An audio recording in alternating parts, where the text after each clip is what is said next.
So we know that Ian came through, and we're probably gonna see these zones come and change really quickly here in the next couple of years. They typically rezone every 3 to 5 years.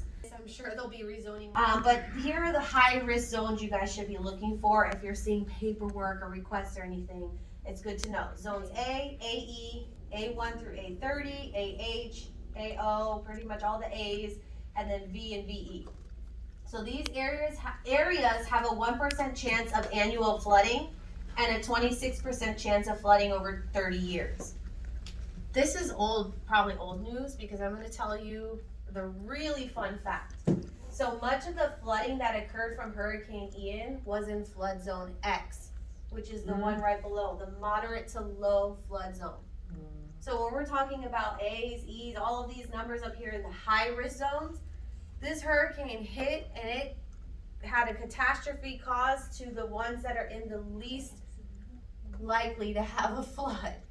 So that goes to tell you right now zonings and all that are probably all over the place because they're not sure what to do. What we thought was high risk is probably not anymore. I mean, it was a very unique storm, but still overall there was a lot. I mean, even in all different areas, even Colonial, I mean, all over there was places that were in water. So we'll see how this goes, but for now, these are kind of the important pieces. So moderate to low zones are gonna be B, C, and like we talked about, X. Two important things here.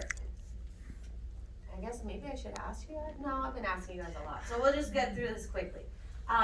Rising water, so like from the ground up, is considered flood. So like if your pipe bursts and it floods your house, we call it a flood, but it's not a flood. It's a pipe that bursts that caused water internally to flood your house. So when we're saying flood insurance, like Ian, that was the water that came from the outside in. That's considered its own policy.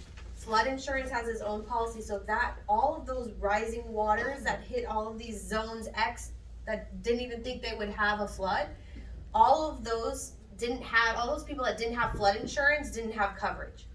Does that make sense? Yes.